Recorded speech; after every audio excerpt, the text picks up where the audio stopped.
Hello friends, आपको स्वागत है अपनी पाठशाला में। यहाँ पर हम लोग डिस्कस करने वाले हैं कुछ बेसिक टर्मिनोलॉजीज जो एग्ज़ाम पॉइंट ऑफ व्यू से इम्पॉर्टेंट है। कंप्यूटर साइंस का आप कोई सा भी एग्ज़ाम ले लीजिए, वहाँ पर ये जो टर्म्स हैं इन पे काफ़ी सारे क्वेश्चंस बनते हैं। टर्म्स की अगर हम बात करें, जो हम डिस्कस करने वाले हैं वो बेसिक से टर्म्स है। जैसे हम देखें HTTP है, HTTPS है, SSL है और TLS है। तो ये जो टर्म्स अगर हम देखें तो ये वैसे तो बहुत ज़्यादा इजी है, लेकिन बहुत कॉन्सेप्चुअल भी है। तो सबसे पहला अगर हम देखें HTTP, फुल फॉर्म तो आप लोगों को पता ही होगी, hyper text transfer protocol basically इसको बोला जाता है। लेकिन एक चीज़ ध्यान रखिए कि जितने भी ये जो टर्म्स हमने यहाँ पर यूज में लिए हैं, ये हमेशा दो पार्टीज या फिर दो पर्सन्स के बीच में यूज में लिए जाने वाले हैं। HTTP की अगर हम बात करें तो यहाँ पर एक तो होगा रिसीवर और दूसरा होगा सर्वर, हम जिसको बोल सकते हैं। एग्जाम्पल लेके चलें कि आप रिसीवर जो है वो अगर आप हैं और सर्वर मतलब कि कोई एक वेबसाइट जिसको आपको एक्सेस करना है। तो HTTP की अगर हम बात करें सबसे पहले, तो HTTP जो है इसको तो कहा जाता है आपका रिक्वेस्ट एंड रेस्पॉन्स प्रोटोकॉल, सबसे बेसिक वे में। अच्छा, हम यहाँ पर जो बात करने वाले हैं वो बात करने वाले हैं नेटवर्क सिक्योरिटी के रेस्पेक्ट में।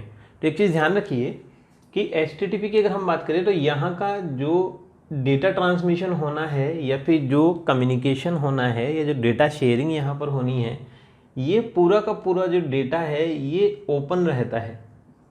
या फिर हम बोलें टेक्निकल लैंग्वेज में कि ये पूरा का पूरा जो डेटा है ये नॉन एनक्रिप्टेड फॉर्म में रहता है। मतलब इस डेटा को कोई भी चाहे तो एक्सेस बीच में कर सकता है। यहाँ का जो डेटा है ये सिक्योर नहीं है। जो भी डेटा आप एक्सेस कर पा रहे हैं, जो भी डेटा आप एक्सेस करना चाहते हैं, अगर वो वेबसाइट HTTP प्रोटोकॉल फॉलो कर रही है तो वो सिक्योर डेटा नहीं है। दूसरे एंड पे अगर हम देखें कि जैसे ही सिक्योरिटी की बात आती है और हम चाहें कि हमारा जो डेटा है जो नॉन एनक्रिप्टेड फॉर्म में है वो जाए एनक्रिप्टेड फॉर्म में, तो हम लोग यूज में लेते हैं HTTPS। अच्छा, इससे रिलेटेड भी आपको काफ़ी सारी चीज़ें मिलेंगी। कई बार इसको लिख दिया जाता है hyper text transfer protocol for security, या फिर बोल दिया जाता है secured hyper text transfer protocol, या फिर बोल दिया जाता है HTTP ओवर SSL। तो आप इसको कैसे भी देख सकते हैं। HTTP ओवर SSL देखें तो देखो कॉम्बिनेशन क्या है इसका, सिंपल HTTP प्रोटोकॉल, साथ ही साथ सिक्योरिटी के लिए यहाँ पर लिया गया है SSL। तो SSL की अगर हम बात करें तो SSL है आपका सिक्योर सॉकेट लेयर।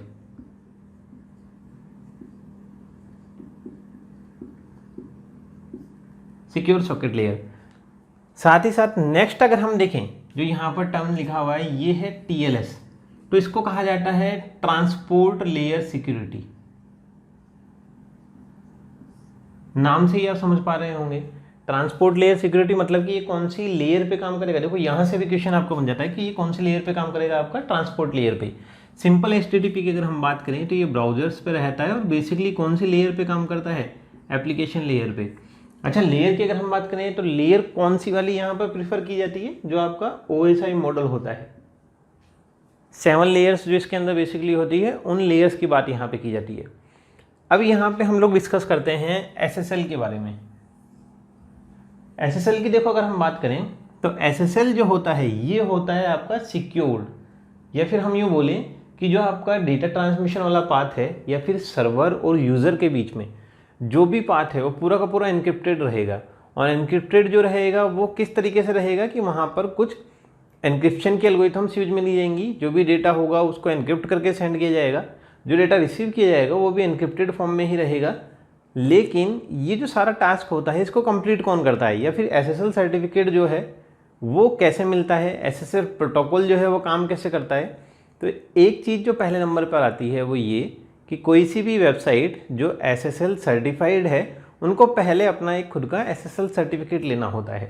तो एक चीज़ ध्यान रखिएगा कि जो SSL की बात हम यहाँ पर कर रहे हैं, SSL आपको प्रोवाइड तो कराएगी। जैसे अगर हम देखें कि रिसीवर जो है और जो सर्वर है, इन दोनों के बीच का जो डेटा ट्रांसमिशन होगा वो 100% सिक्योर रहेगा। या फिर हम बोलें कि जो पूरा का पूरा डेटा है ये रहेगा आपका एनक्रिप्टेड।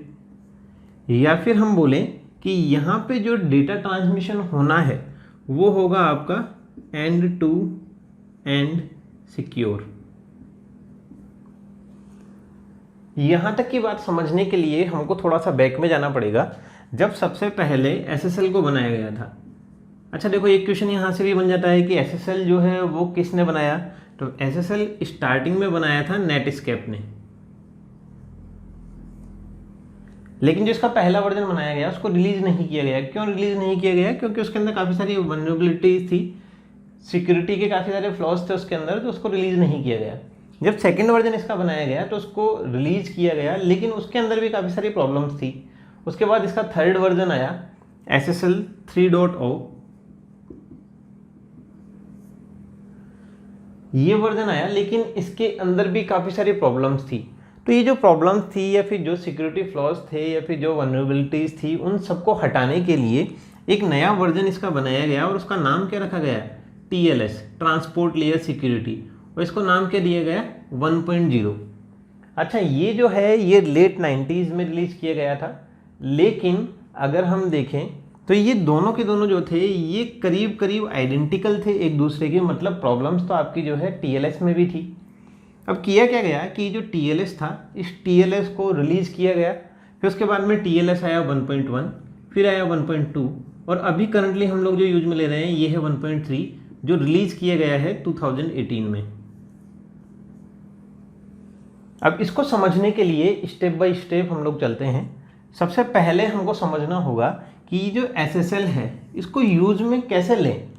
नॉर्मल सी बात है कि SSL जो है ये सिक्योरिटी तो आपको प्रोवाइड कर देगा, लेकिन ये सिक्योरिटी प्रोवाइड करने के लिए कुछ मेजर्स होंगे जो आपको करने रहेंगे, या कुछ स्टेप्स होंगे जो फॉलो करनी रहेगी। तो पहले नंबर की जो स्टेप है वो ये कि आपके पास में क्या होना चाहिए?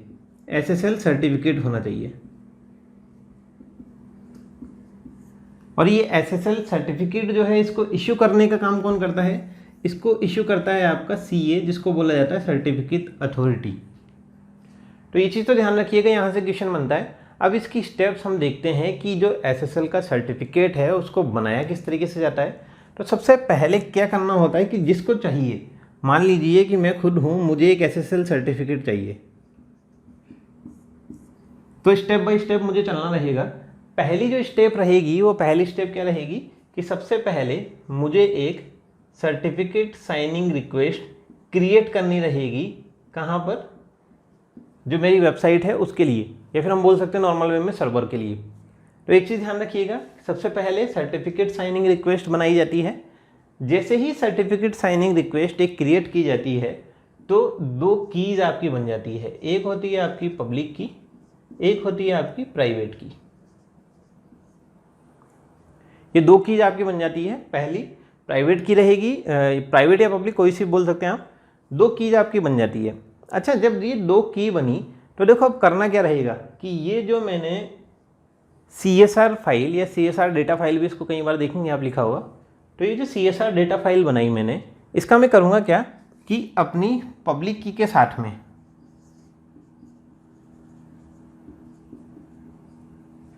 प्लस CSR डेटा फाइल, इन दोनों को सेंड कर दिया जाता है सर्टिफिकेट अथॉरिटी के पास में। अब काम क्या है? सर्टिफिकेट अथॉरिटी का काम है कि ये जो फाइल है, मतलब जो CSR डेटा फाइल उसको मिली है, CSR डेटा फाइल में हम ये बोल सकते हैं कि इसमें डोमेन का नेम रहता है, बेसिकली जिस डोमेन के लिए आप बनाना चाहते हैं, तो डोमेन का नेम वगैरह वो वेरीफाई करेगा। अच्छा देखो, ये वेरिफिकेशन है, ये भी अलग अलग टाइप का होता है।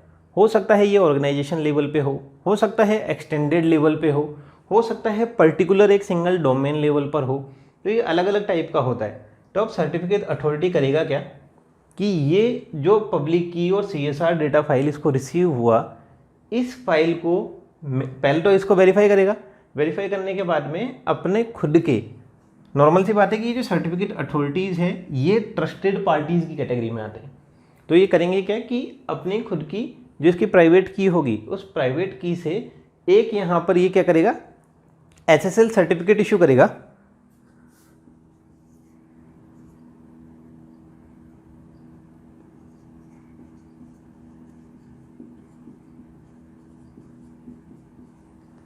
SSL सर्टिफिकेट इशू करेगा और करेगा क्या कि ये जो पब्लिक की है, ये पब्लिक की रख लेगा खुद के पास। या फिर हम बोलें कि इसका एक डेटा स्ट्रक्चर बना लिया जाता है। इस पब्लिक की का एक डेटा स्ट्रक्चर बना लिया जाता है, एक SSL सर्टिफिकेट क्रिएट कर दिया जाता है और इस SSL सर्टिफिकेट को कहाँ पे भेज देगा, वापस से जो सर्वर था उस सर्वर के पास भेज देगा। अब इसको हम इस तरीके से भी देख सकते हैं। सबसे पहले नंबर पे क्या होगा, CSR डेटा फाइल सर्वर को मतलब सर्वर के थ्रू बनाई जाएगी। दूसरे नंबर पे आपका क्या होना है कि जो CSR डेटा फाइल है उसकी पब्लिक और प्राइवेट की जनरेट की जाएगी। थर्ड नंबर पे आपका क्या होगा कि पब्लिक की जो है वो और CSR डेटा फाइल ये दोनों के दोनों कहाँ पे सेंड कर दी जाएगी, सर्टिफिकेट अथॉरिटी के पास में। सर्टिफिकेट अथॉरिटी क्या करेगा, इनको वेरीफाई करने के बाद में पब्लिक की तो खुद के पास रख लेता है और प्राइवेट की जो खुद की होती है, इसकी खुद की जो प्राइवेट की है उससे इस CSR सर्टिफिकेट को या CSR डेटा फाइल को वैलिडेट करने के बाद में एक SSL सर्टिफिकेट इशू कर देता है और ये SSL सर्टिफिकेट वापस किसके पास चला जाता है, हमारे पास। जो आपका SSL सर्टिफिकेट जो मिल चुका है उस SSL सर्टिफिकेट के साथ किया क्या जाना है, वो जो SSL सर्टिफिकेट है बेसिकली SSL सर्टिफिकेट जो है वो 3 तरीके के इशू किए जा सकते हैं। हो सकता है वो सर्वर वाला हो सकता है वो इंटरमीडिएट वाला हो या फिर हो सकता है वो रूट वाला हो। तो जो भी रूट वाले की अगर हम बात करें तो ब्राउज़र जो होता है आपका बेसिकली ब्राउज़र के अंदर कुछ जो ये आपका जो CA हैं, सर्टिफिकेट अथॉरिटीज़ हैं, इनकी कुछ डिटेल्स रहती है। तो नॉर्मल सी बात है कि CA जो है ये सर्टिफिकेट इशू करने का काम करते हैं। ये जो सर्टिफिकेट इशूअर्स हैं या फिर जो सर्टिफिकेट अथॉरिटीज़ हैं इनकी डिटेल्स रहेंगी ब्राउज़र के अंदर। और जो सर्टिफिकेट आपको रिसीव होगा, अच्छा देखो रिसीव कब होता है वो भी हम समझते हैं। यहाँ तक का पार्ट तो आपको समझ में आया होगा कि SSL का जो सर्टिफिकेट है उसको किस तरीके से बनवाया जाता है। दूसरा पार्ट क्या कि आपको वो SSL सर्टिफिकेट मिलेगा किसे, जैसे एग्जाम्पल में लूँ कि पर्सन A जो है ये किसी XYZ वेबसाइट को एक्सेस करना चाहता है, तो ये करेगा क्या, जैसे ही इसका डोमेन नेम लिखा गया, एंटर प्रेस किया गया, तो ये वाली जो वेबसाइट होगी इससे इसका SSL सर्टिफिकेट मांगा जाएगा। नॉर्मल सी बात है, पहली स्टेप यही रहेगी। ये करेंगे क्या, अपना SSL सर्टिफिकेट इसको सेंड करेंगे। पहले नंबर पर जो भी वेबसाइट होगी या जो भी डोमेन होगा वो अपना SSL सर्टिफिकेट यहाँ पर सेंड करेगा यूज़र को। ये यूज़र एंड है। यूज़र को जब SSL सर्टिफिकेट रिसीव होता है तो यहाँ पर यूज़र कुछ नहीं करेगा, ब्राउज़र जो होगा मतलब कि इसका जो ब्राउज़र है वो ये काम करेगा और ये बैकएंड में करता है और काफ़ी फास्ट होता है तो हमको पता नहीं लग पाता। तो ये ब्राउज़र क्या करेगा, इस SSL सर्टिफिकेट को मैच करने का काम करता है। तो इसको मैच किया जाता है। अच्छा, मैचिंग किस तरीके से होती है उस पर हम अलग वीडियो में डिस्कस करेंगे। 3 अलग अलग पार्ट इसके रहते हैं। अभी सिर्फ इतना समझिए कि ये जो SSL सर्टिफिकेट यहाँ से सेंड किया गया है इसको ब्राउज़र पे मैच किया जाता है। और मैच किससे किया जाएगा कि इसको जिस सर्टिफिकेट अथॉरिटी ने इशू किया हुआ है वो मेरी रूट डायरेक्टरी में या रूट फाइल्स में उसकी डिटेल है या नहीं है। अगर उसकी डिटेल है और वो मैच हो जाता है तो SSL का वैलिडेशन एक सेंड कर दिया जाता है कि हाँ ये SSL जो है ये वैलिडेट कर दिया गया है। पब्लिक की प्राइवेट की वाला कॉन्सेप्ट यहाँ पर यूज में लिया जाएगा। ये कंप्लीट होने के बाद में एक सेशन की का कॉन्सेप्ट आता है या फिर हम बोले कि एक सेशन असाइन कर दिया जाता है। उस सेशन में या उस पीरियड में जो भी डेटा ट्रांसमिशन होना है वो पूरा का पूरा सिक्योर्ड रहेगा। अच्छा, एक क्वेश्चन यहाँ भी बनता है कि सेशन की जो है उस सेशन की को यूज़ में क्यों लिया गया। तो नॉर्मल सी बात है, ये जब भी ये अगर आप देख पा रहे हैं तो ये जब भी होगा प्राइवेट और पब्लिक की के थ्रू जो भी डेटा ट्रांसमिशन आपका होना है, जो एन्क्रिप्शन आपका कंप्लीट होना है, तो एन्क्रिप्शन होने के बाद में आपकी सेशन की आपको मिल चुकी है। अगर मान लीजिए सेशन की का कॉन्सेप्ट नहीं होगा तो हर बार जब भी डेटा सेंड करना होगा तो हर बार इसको ऑथेंटिकेशन की ज़रूरत पड़ेगी। मतलब SSL सर्टिफिकेट हर बार इसका लेना पड़ेगा, हर बार जो सर्वर को रिक्वेस्ट सेंड करनी रहेगी। तो इस चीज़ को हटाने के लिए एक सेशन की यहाँ पर जनरेट कर दी जाती है। तो बेसिकली यहाँ पर 3 की होती है SSL के अंदर, पहली पब्लिक, दूसरी प्राइवेट और तीसरी सेशन की। ज़्यादातर सेशन की को बनाने के लिए एक क्वेश्चन पूछ लिया जाता है कि सेशन की को बनाने के लिए कौन कौन सी कीज़ यूज़ में ली जाती है या फिर एक सेशन क्रिएट करने के लिए कौन कौन सी कीज़ यूज़ में ली जाती है। तो वो होगी आपकी पब्लिक की और प्राइवेट की, 2 कीज़ रहेंगी यहाँ पर। तो ये तो था बेसिक SSL का। इसके बाद में आती है आपकी TLS, ट्रांसपोर्ट लेयर सिक्योरिटी। इसको हम नेक्स्ट वीडियो के अंदर डिस्कस करेंगे। अच्छा, 2 चीज़ें और हैं जो इम्पॉर्टेंट है एग्जाम पॉइंट ऑफ व्यू से, वो चीज़ देख लीजिएगा कि जब भी इन पे क्वेश्चंस आता है, ये जो 4 हमने यहाँ पर टॉपिक लिखे हुए हैं या 4 जो यहाँ पे वैल्यूज़ हैं, इन पर जब भी क्वेश्चन आता है तो क्वेश्चंस ऐसा नहीं आएगा कि ये कौन सी ईयर में बने थे। पहली चीज़ समझिए, क्वेश्चन इन पे आएगा तो डायरेक्ट पूछा जा सकता है कि कौन सी लेयर पे काम करते हैं। दूसरा क्वेश्चन जो इन पे आना है वो आना है कि SSL जो है मान लीजिए आपको लैंग्वेज में लिख के दे दिया गया कि SSL 3 जो था उसको किसके इक्विवेलेंट माना जा सकता है, या फिर TLS से कंपेयर करके क्वेश्चन पूछ लिया जाएगा, या फिर HTTPS और SSL से रिलेटेड क्वेश्चन पूछ लिया जाएगा। इस टाइप से क्वेश्चन यहाँ पे बनते हैं।